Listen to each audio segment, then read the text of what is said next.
Okay, hello and welcome. My name is Amy Royer, and I'm the project coordinator of the Montana Rural Health Initiative. The mission of RHI is to engage partners to share ideas and expertise and to support communities in improving health while stimulating a higher level of wellness across the state. Thank you for joining us today for our webinar, Montana School Food Production Records Best Practices. Presented today by Molly Stenberg of Montana Team Nutrition and Jill Griffin of OPI School Nutrition. We will also have two guest speakers, Salley Young and Dona Kruse. So I will go over a couple of technical errors or details before we get started. Everybody, please set your line to mute if it has not already been set there. We will have a question and answer session at the end where you can unmute your line. You can also type in the chat box throughout the presentation if you have questions. Make sure that if you're going to send a chat that you send it to all participants. If you send it to host, it will just go to me. Also, at the end of the presentation, we will have a brief survey, so please take just a couple minutes to fill that out. So thank you again for joining us. I will roll the ball over to Molly, and she can get going.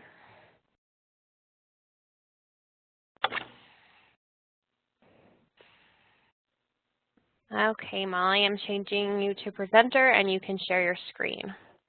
Okay.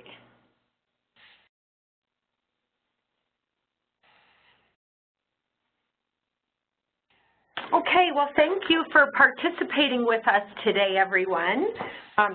We're talking about an important topic today, everyone's favorite paperwork topic, school food service production records.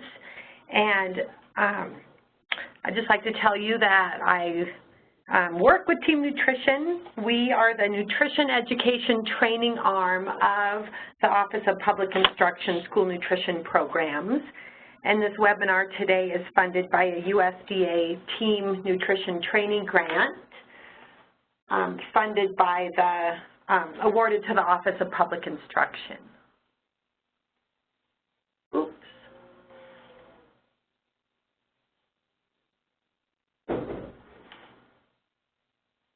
Okay, I'm pleased that we have two specialists with us today from school nutrition programs, and that is Jill Griffin and Tara Ray. So Jill is the one that does the review of your production records when you send in those for your review every 3 years. And so Jill looks at many, many production records. So she's highly qualified to help train us on this topic. And then Tara Ray, for those of you who know Tara, she is out in the schools doing the reviews. So she's out there, she knows how busy you are, and she really appreciates your work day and the schedule that you keep. So we have trying to really bring in realistic views and information for you today. We're going to talk about the benefits and importance of keeping accurate production records, provide you with some tips for completing production records accurately and efficiently, and then share some really good advice and best practices from Montana School Food Service Directors. And like Amy said, we have two guest speakers today to share with us. Salley Young is from Greenfield Elementary School. It's a K-8 school district with 90 students. And then Dona Kruse joins us from Huntley Project Schools. They are a K-12 district with 800 students. So we like to know who our group consists of today, and as we're looking at the screen, we'll have poll questions come up in just a minute, but I do want to give a shout out to our wonderful lunch ladies and our lunch men that really are school nutrition superheroes. So we appreciate all you do to feed kids every day, and while we know that 90% of your work job is the business of feeding kids and preparing and serving the food, we're going to give you just some tips on how to get 10% of your day in on completing your paperwork. So I can see that there's poll questions up now. Thank you, Amy. They're on your right-hand side of your screen. If you could tell us what your position is in your school. Are you a school food service director, head cook, food service staff, business clerk, or other?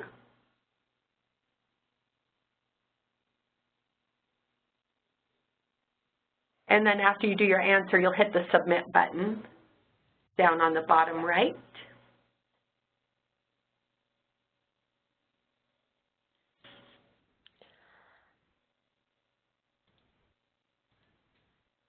And the next question is, Did you want me to share the polls before the next one? Sure, Amy, thank you. Okay. So it looks like, does that mean that 44%, Amy, are school food service directors? Yes. Okay, so about half of us are food service directors, about 30% is other, and about 6 are head cooks. So it kind of lets us know who we're talking with today. I know all of you guys have great experiences in production records. So if you have tips or suggestions that you'd like to share, please feel free to share them during our question and answer, or you can type them into the chat box as we go. The other thing we'd like to know is how many years have you been working in school food service? 0 to 5 years, 5 to 10, 10 to 20, or more.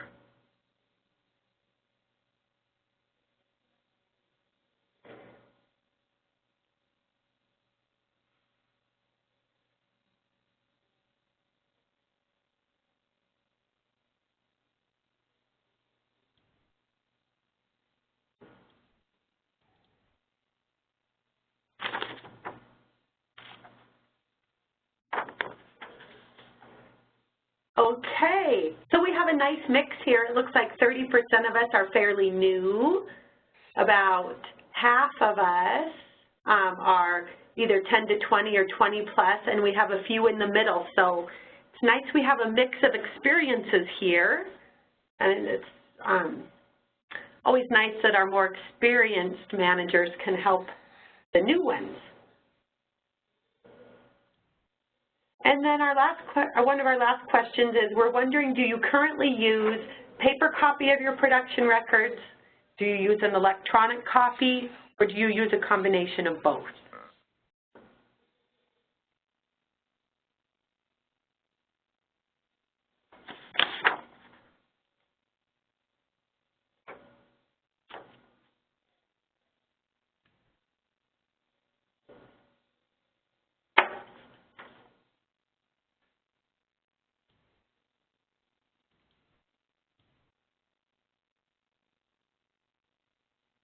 Okay, we have 19%, almost 20% are using all paper, 20% electronic, and 20% a combination.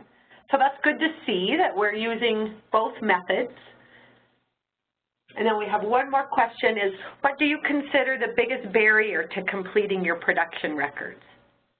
Time, training your staff, unsure of how to complete, or other.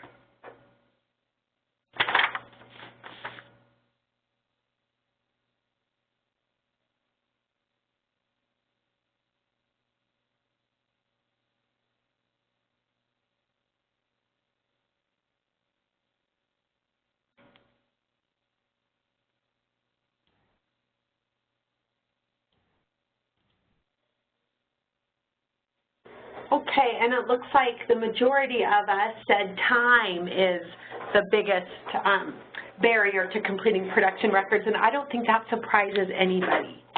Okay, thank you, Amy, for doing those polls for us, and we'll get started here. So when we're talking about production records today, do we consider them to be required paperwork or a useful tool for menu planning, or could they possibly be both? So Maria Schwarzrock from Plentywood School has a great quote. She said, these production sheets that they use are like her Bible in her kitchen. It's something we can go back to and see how much we cooked, how much we had left over, and for how many. As you can see, we hardly have waste in this kitchen, and I really think that's partly from keeping good production records and also knowing our kids. And the accurate production records have really helped them out a lot. Would like you, as we go through this webinar, I'm hoping that we can motivate you and inspire you to use your production records as a useful tool. Think of them as a way to help you save time and money, and even though it's required paperwork, getting a good handle on your production records can really help you run a good, strong, successful program. So our peer educators are 12 excellent food service managers across our state that function to help support or train other food service managers. And when I asked them what they use their production records for other than required paperwork, they said mainly for forecasting, using those production records for future meal counts and amounts needed for that count. So they're using them for planning, ordering, costing out their menus. They're a great way to document your food safety practices by putting your temperatures on your production records. It's really a nice way to track if you're overproducing or if you're underproducing food. Because we know if you're overproducing, your meal costs are higher than they need to be. And if you're underproducing, you're stressing out yourself and your staff by scrambling around to try to have to make another pan of something right before it goes off the line. It's also a good way to monitor your quality or cost control on portion sizes so that your staff are all using the same scoop or same size spoodle when they're serving. And one of our educators said production records are truly, they're a worksheet for a productive staff, that it's a way to have all staff on the same board throughout the day so that they're all productive. So there's lots of ways you can use your production records, and we're looking forward to talking more about that. All right, I'm going to turn it over to Jill Griffin. She's going to talk to us about the specifics of production records.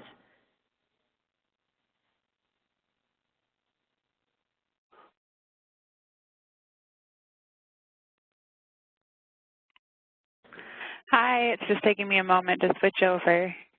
Hope you guys can see that. So I really enjoy, if you look at the text in the big purple box here, this is something that Tara Ray said about production records, and I think it's a great way to think about them. They reflect the school's plan for the day's menu and the school's intention to meet the daily meal pattern requirements for breakfast and lunch. So that's a pretty nice, clear way to think about those. You should be able to look at your production records for the week and see that you have also met the weekly meal pattern requirements. For example, did you remember to plan at least half a cup of beans over the course of the week? So if you are working on your production records and you're putting in all your different components and your vegetables and you look and you see, oh, I don't have any beans this week, that's just a really great reminder. So in that way, they're a very fantastic planning tool for you if you do them right and efficiently. And then in terms of requirements, they are how you show that you are meeting the meal pattern when the state comes to visit you for your administrative review. You can find a blank production record with instructions on how to complete on our website at opi.mt.gov/school nutrition, and I'll take you there in a moment. We updated our production record this year to include a section for salad bar documentation. We rearranged some of the meal components, and we typed in the milk category already for you, hoping that it'll make it easier for you to use. If you're still using the old one, that's okay. Or if you're using, your own production record, that's all right. I'll go over what needs to be included on production records on the next slide so you can see if the one that you're using meets the requirements. We do encourage you to use the new one simply because it's been modified to make things easier. It already has all the required areas in there, so if you're filling it out completely, you know that you're meeting the requirements, and I'll show you what that looks like. Keep your production records for 3 years plus the current year. Some store them in a binder in the kitchen, and you could have a binder for each year. Just make sure you're not saving 10 years worth, because then you've got 10 fat binders hanging around the kitchen. If you're doing the production records electronically, you can have them saved on the computer. And if you're worried about losing them, you can back them up onto a disk or a USB. All right, so I'm going to take you to our website, and I'll show you where to find them. So I read out our website, and I'm sure I'll just show you an easy way to find our website.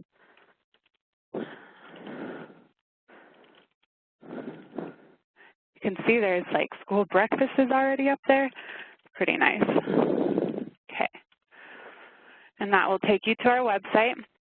And then all of our programs are on the left-hand side here, and we did some changes recently, so I'll show you now where to find it, because if you were used to finding it someplace else, it's a different place now. Go to National School Lunch Program and go to Menu Planning, and you'll see under Required Menu Planning Documentation and Forms, there's a production record, a blank one. There's also an example of a filled out production record for you. And I'm going to take this moment to also show you just very quickly how you can, hopefully how you can download it to your computer. So you can open it, and I'll show you what it looks like.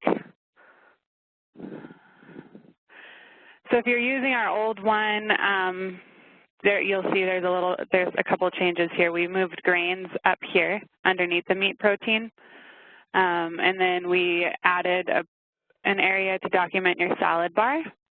And if you don't want to document it the way it is here, that's okay, just so long as it's documented. It's just meant as a tool for you guys. We filled in the different kinds of milk that are allowable in the programs. And so all you'd have to do is circle which ones you offer. There's a category for breakfast and lunch, offer versus serve. You just check them, so that's pretty nice. So how you can save this, you hit File, Save As,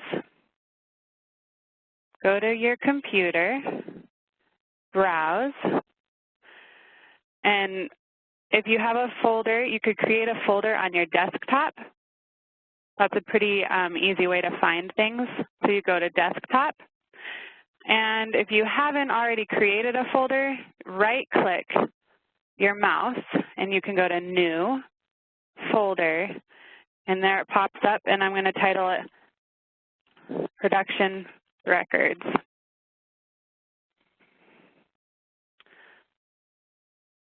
Oh, you know what? I already have a folder made. It told me I already made a folder, so I'm not going to replace it, but I will add it to this new folder here for you. So click on that and save. So then this actually is going to be saved on your computer, and I can show you. I'm going to go find it on my desktop now. And normally it would be in production records. That's how you'd want to title it.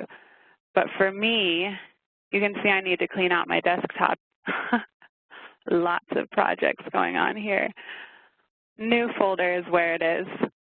And there's a blank production record. And you can have a template here, and then you can save a bunch of production records in this folder for each menu that you have. So keep that in mind. We'll talk a little bit more about this further on in the presentation, but I wanted to take some time to show you that.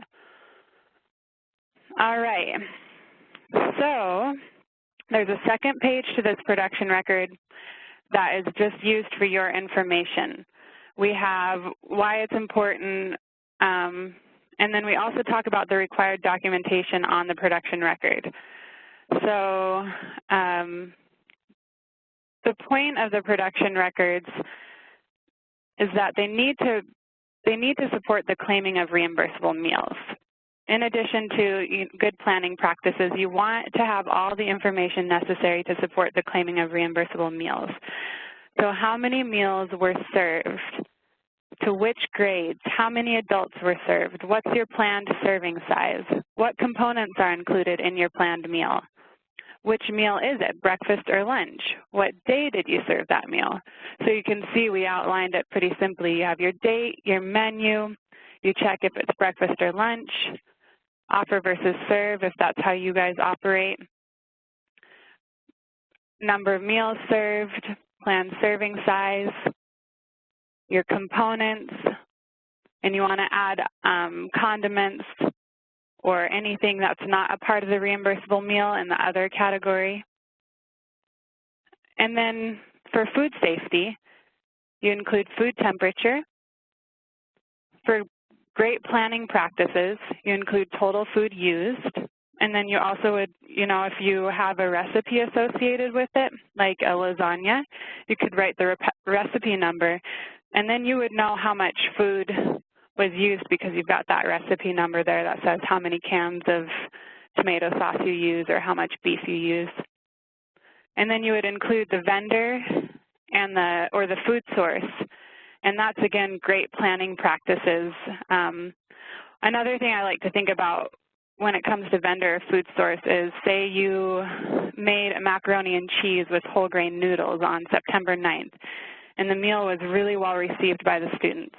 And then you make the same macaroni and cheese on October 3rd using a different noodle, but the kids didn't like it. It's nice to have that written down somewhere, and on the production records, if you keep them in a good place, you could just look and see, oh, it's because I used a different noodle, and the kids really liked this other noodle. So then you don't have to be guessing with different products. You can really know what products work for your students. There is an optional section, documenting amount over short. That helps you adjust food production for future meals. There's a price, and Molly already touched on this on the previous slide, but helping with menu costs. And then if you wanted to make any comments on problems or special events that affected the meal. And so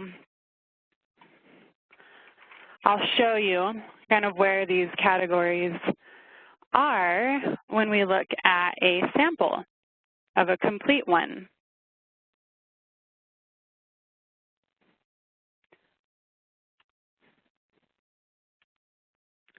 So this is a really great example from Plentywood, and she's using our new production records.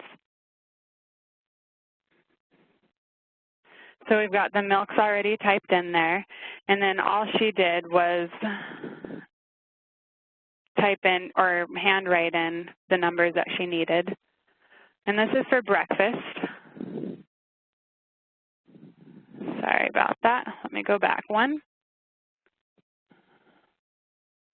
I hope you guys can see my cursor here. Let's see.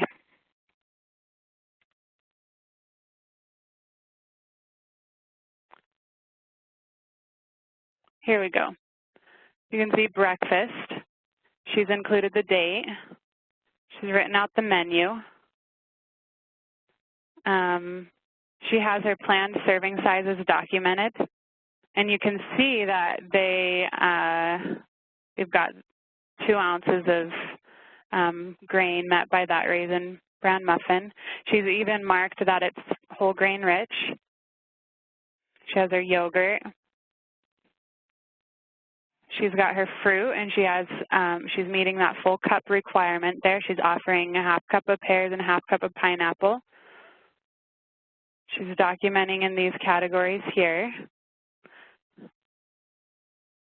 She's using the food temperature area. She also has her total food used. And for breakfast, it's pretty simple. Sometimes there's a recipe associated, other times not. So she's written that she has 42, looks like vanilla, and then 18 raspberry.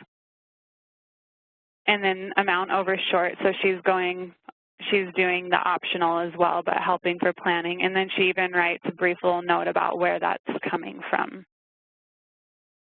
She also has her meal counts up here. Pretty simple, 49 students, 3 adults to equal 52 meals. Offer versus serve is checked up there. So that's a breakfast example.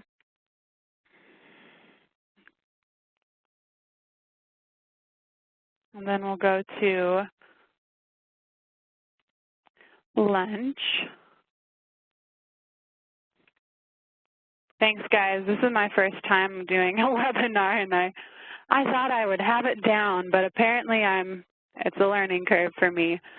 Okay, so we have lunch here, and she has all the required areas filled out. Again, you can see it's a little more detailed for lunch in terms of meal counts here.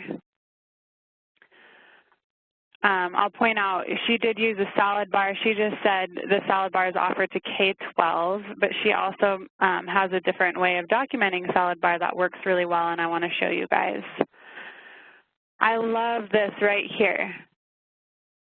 So for grades 9 through 12, she's writing 1 cup of blueberries, and that is the required offering for grades 9 through 12. Sometimes I'll see people will write half cup all the way across the board, not thinking about the fact that grades 9 through 12 require more, and I know that you guys actually are offering more than what's being documented. It's just forgetting to document what you're offering. So just keep that in mind when you're filling it out. She does the same for vegetables, keeping in mind what the meal pattern is. She's got sour cream as an other, and that's because it doesn't credit towards a meat. It's just an extra item. So that's another example of a complete and thorough production record, and she handwrites all of hers in.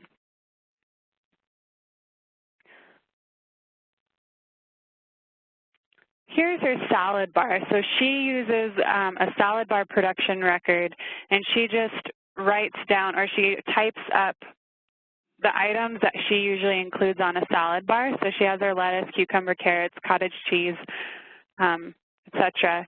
She has all that listed, and then all she needs to do on the day, again, I keep messing this up. Here we go. All she needs to do is check next to the items that were offered on the salad bar that day.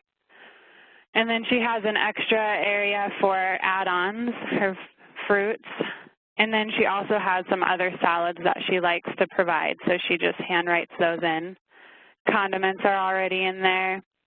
She's got her dressing already listed there.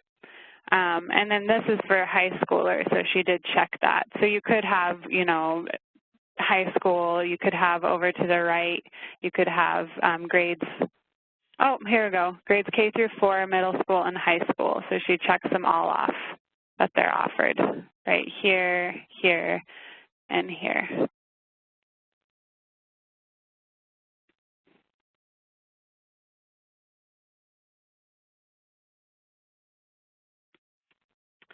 Another way to document the salad bar would be in that you could do it in the other category. This is last year's production record, and we did a lot of training, put the salad bar in the other category, and that works great. She's got a recipe number associated with it, and this is not an example from Plentywood.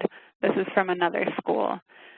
You can also see she does everything on the computer, but she's got a recipe number associated, so all she has to do is then have that recipe that lists everything that's included on the salad bar. So some of the errors that I see would be missing documentation of planned serving size. So sometimes there's just nothing documented in that area at all. Missing documentation of the milk type that's offered. So whether it's 1% or skim, chocolate. Forgetting to put that condiments were offered. So I'll see like a roll on a production record, or I'll see toast, but I won't see any butter or peanut butter or anything to go along with it. Forgetting to put who the vendor is or the food source information for processed foods. The planned serving size, I see this a lot. The planned serving size is often too small for what's required in the meal pattern requirements, and I mentioned that a moment ago. I think just one of the reasons is I get the impression that food service directors are nervous that their menus will go over the calorie limit. I know that you guys are feeding your students well, and so usually we don't have any problems with anybody underserving and not meeting the meal pattern in that sense, but there's a lot of documentation that would suggest that people are underserving, I think simply just because you don't want to get caught for serving too much food. But the problem is it looks like you're not meeting the daily and weekly component requirements, and underserving is a more serious violation because it can result in fiscal action. And so if I were you, just be honest on your production records. What are your planned serving sizes? Because I know you're feeding them well. And usually what I do is I just call the food service director to learn about what they're actually serving. Forgetting to specify if grains are whole grain rich. They should all be whole grain rich anyway, but just forgetting to mark that. And we decided to keep that on the production record, that you have to check them off just as a reminder that that's a requirement.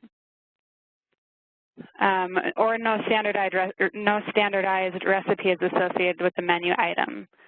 So that can make it difficult to determine how your taco soup, for example, credits, even if you're good about listing the ingredients and amount used on the production record.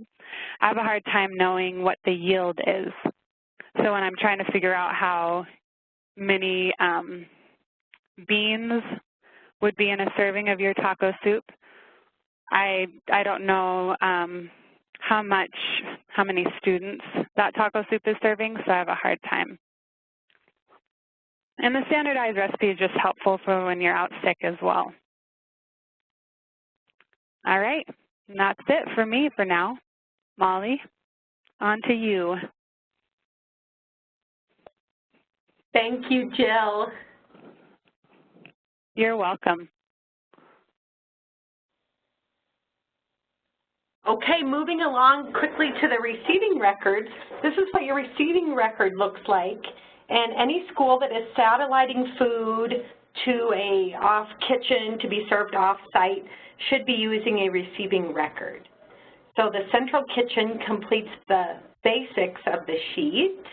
So anything listed in blue here would be completed by the production kitchen. And anything listed in yellow, or the person at the receiving site, would fill out the yellow highlighted sections. So it's a way, the production kitchen has the master record of all the food that was produced, and the receiving record just essentially supports that production record. But again, it can be useful because it's, say if you had a sub at your satellite site that day, you'd have the planned serving size written in, that know how much to serve. It's useful to see if you're sending consistently too much food over there or not enough food. And if they're keeping any leftover food, like leftover fruit to serve in breakfast the next day, they can use that to tell you how much food are they keeping and how are they using it the next day. So that's the receiving record. All right, let's talk a little bit about how to complete your production records efficiently and accurately. And one way to do that is through the use of electronic production records. So Tara Ray gave us the content for these next few slides, and she just taught a class on this at summer conference.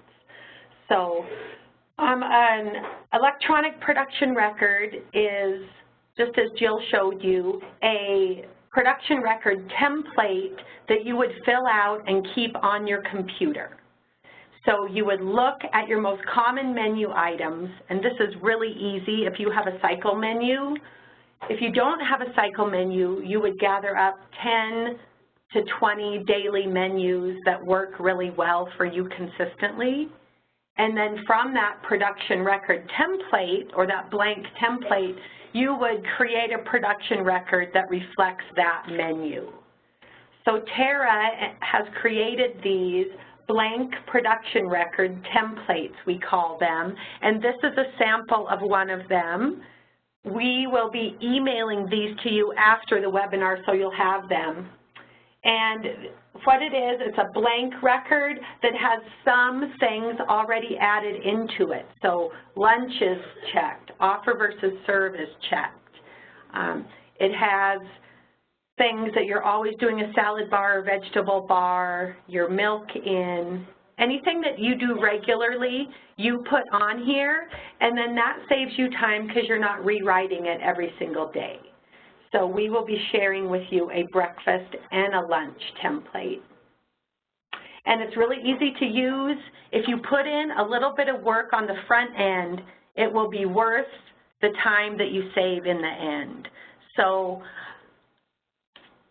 it's a method of building up a bank of production records that work for you that you can use over and over again.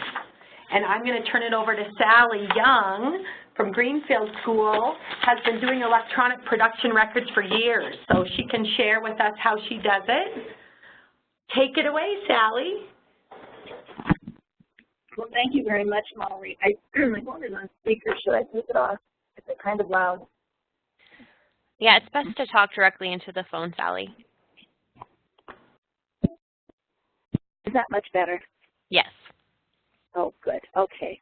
Well, thank you very much again. Yes, I've been using electronic production records for years and years, 10 years probably, and they work very, very well.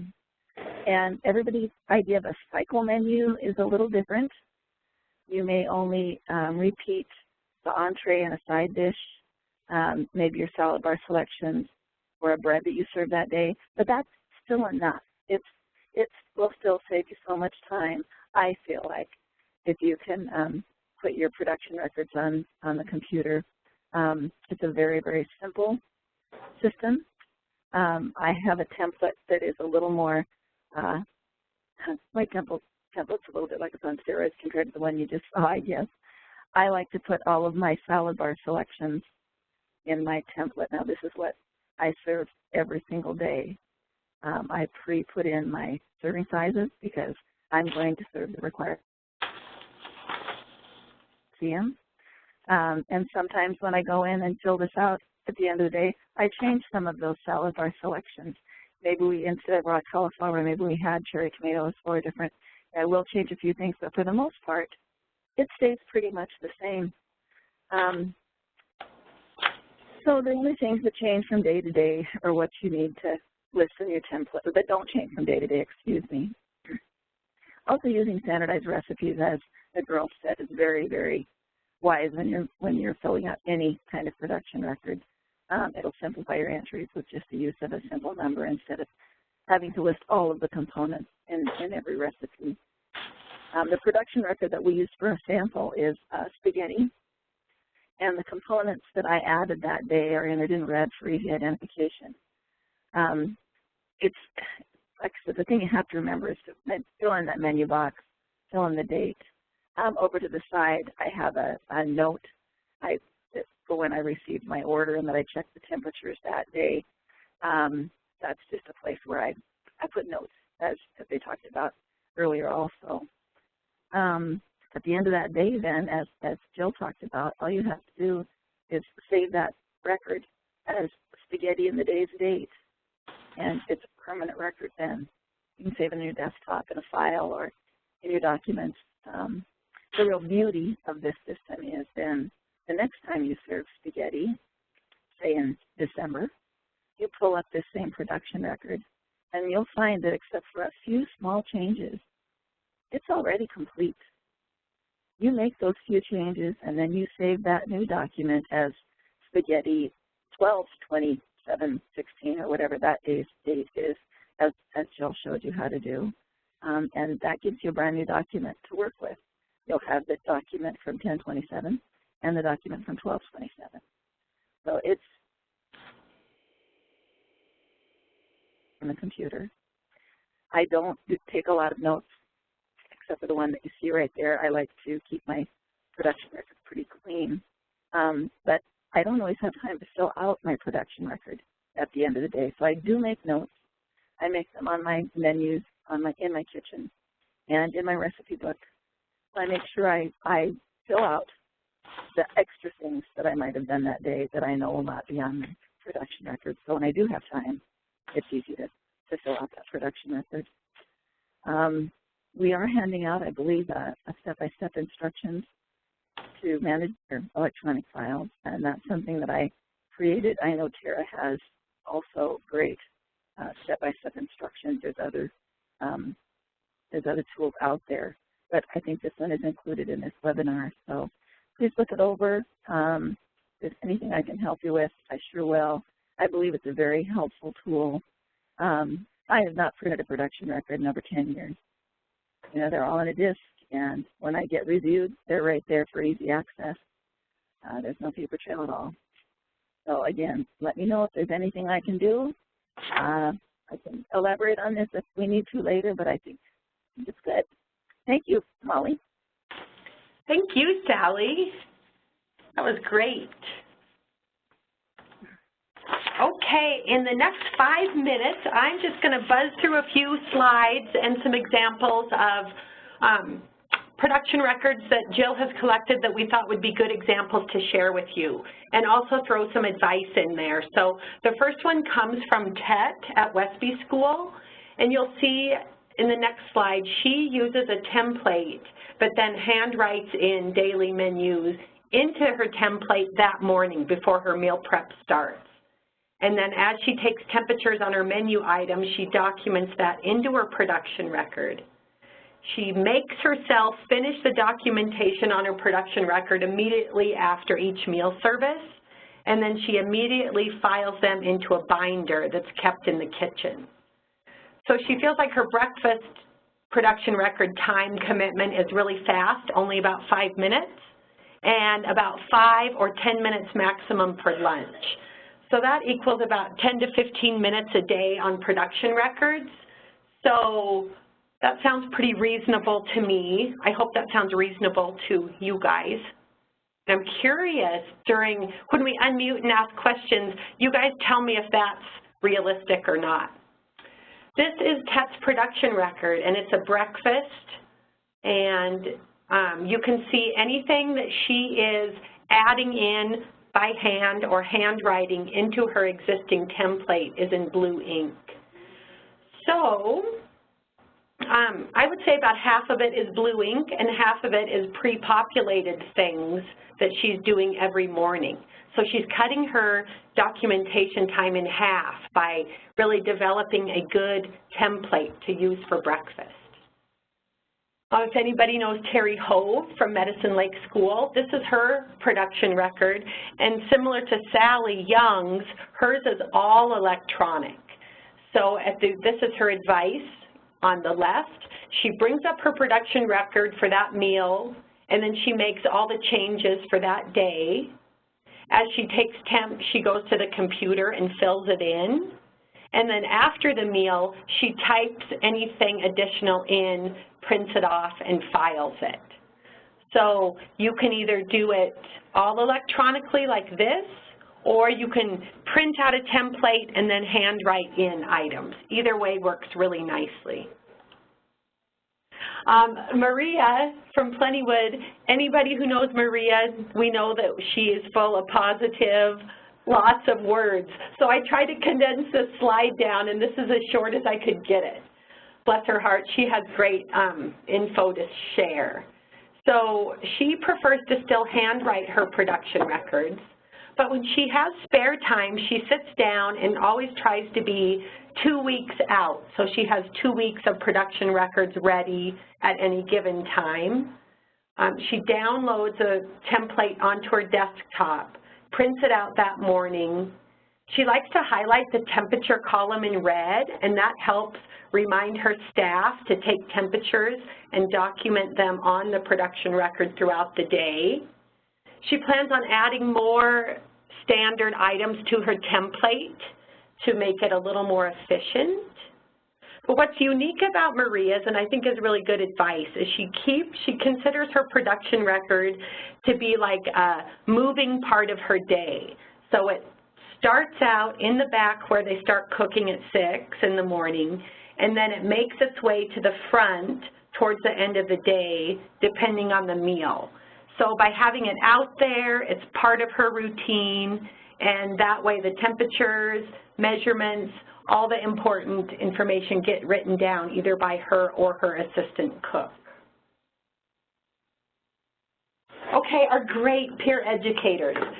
When I asked them, how do you incorporate production records into part of your daily routine, a lot of this is similar. They say they like to print off a week's worth of production records at a time from their template, and then the staff has them to make sure they're serving the correct portion size and that they have them to document the information as the day goes on. At the end of the day, pull up the file on the computer and add the information in.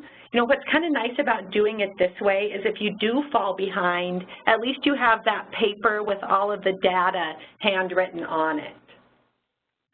The realist in our group said, do it as you go, otherwise you will forget. And that's probably good advice. How I asked them, how do you keep up with production records each day? How do you avoid falling behind? All of them, well, I would say most of them, do use the preloaded production record template. And they try to have it filled out ahead of time. Somebody, this is great, has an end-of-day checklist that actually has the very last question on the checklist is the production record complete? So that way it's part of their daily routine and they are prompted to complete it before they leave for the day. And this brings us to Dona Kruse. Gosh, Dona has years of experience working with production records, and she also manages a pretty good-sized staff. So I'll turn it over to Dona, and she can give us her pearls of wisdom on how she manages her production records. Can you hear us, Dona? Can you hear me? Yes, we can. Okay. Well, I guess I have a little bit different way. I do use a template. I do put all of my menu items, all my salad bar items on that template so that when I go to it, all I have to do is fill in amounts. I use a separate colored sheet for my breakfast. So one sheet will be a tan color and one will be a green color so that I know which one's my breakfast template and my lunch template. And it's easy to find them in my book when I go back. I also keep a separate menu book in the back. I use a day minder book. I write all of my menus in there, all of the salad bar items, and my staff is required that every time they open anything, it has to be wrote on that day so that when I go back to do my book, everything is there. I have a separate menu calendar out at the serving station. At each serving station, we have two. They're required to write all of their temps as they get their food and before serving it, which then I can just pick up that calendar and it's all on there. There are times I don't get my counts from the lunch clerk for, it could be 3 or 4 days. So I have to be really on top of keeping my book together so that when I get my counts, all I have to do is write them in. Let's see what else. I don't know if there's anything else on there.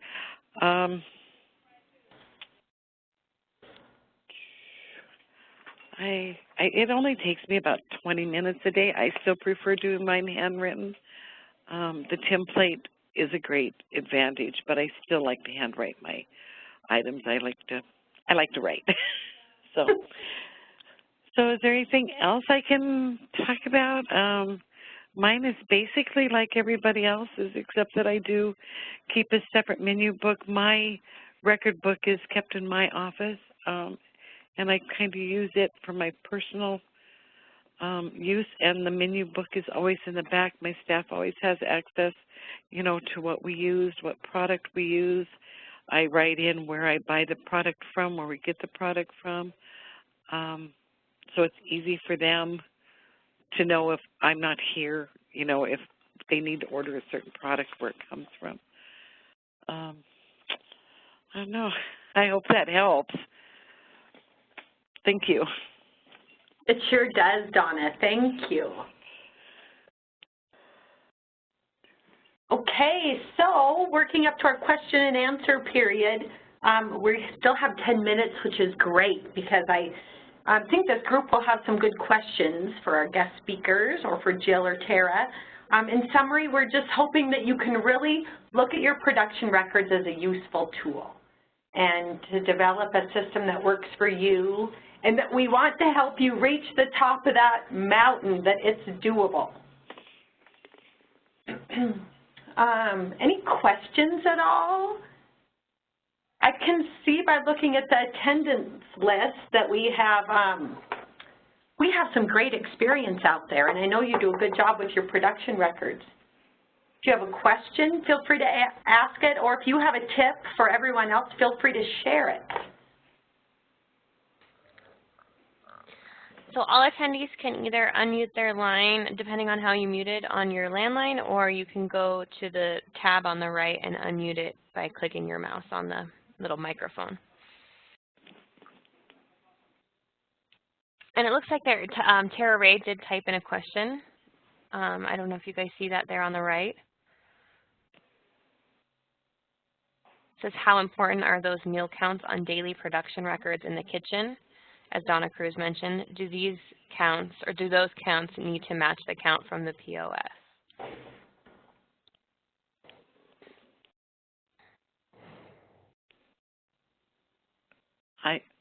This is Donna, and I like them to match, but I like to know how many I served that day.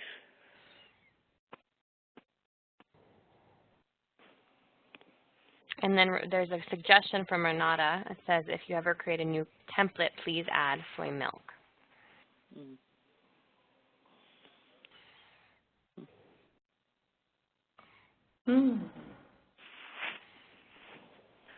So the answer to Tara Ray's question is that, I'll repeat her question for you.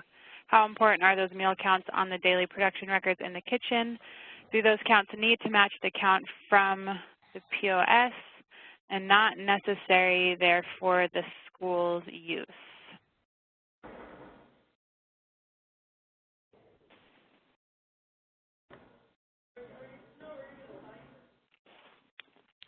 And then Katie Bark shared a message to me privately. Do you have tips for completing production records for a salad bar?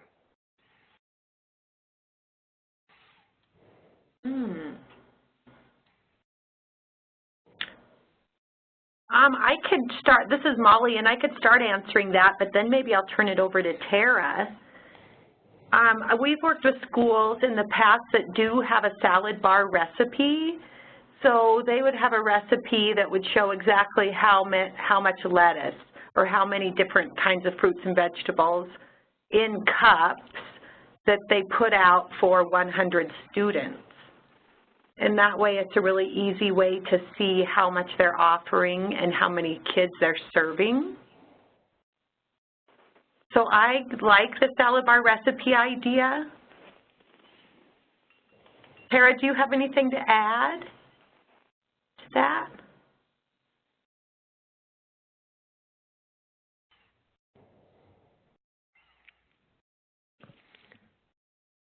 I've unmuted her line, but she might be muted on her end. Or Katie, if you do.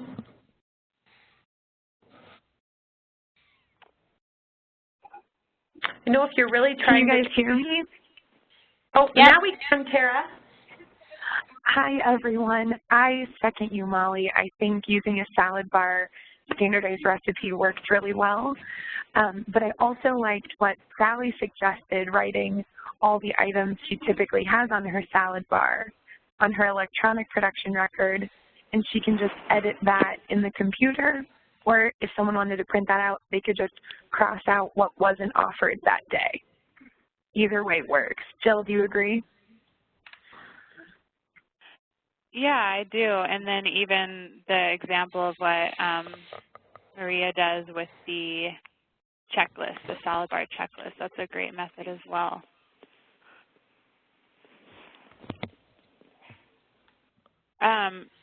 I want to mention, too, that you can make edits to your production record template as needed in Word. And so there was a comment to add soy milk. And so that's an area you don't have to wait for us to create a new template. If you would like, you can go ahead and type that in. You could add another column to, or another row under the milk category, and you could just write in soy milk if that's something that you offer all the time. And I will be sending out the templates along with a couple handouts and a certificate of participation afterwards, so everybody will have access to those.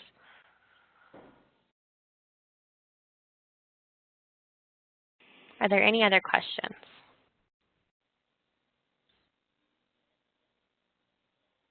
We have a smiley face.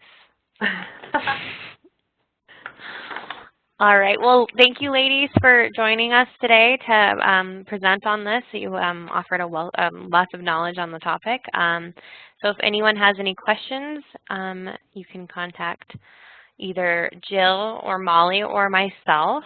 I'm not on there, but that's okay. Well, anyway, thank you for signing on today. Have a great rest of your day. Thank you. Thanks, everyone. Thank you. Bye. Thank you.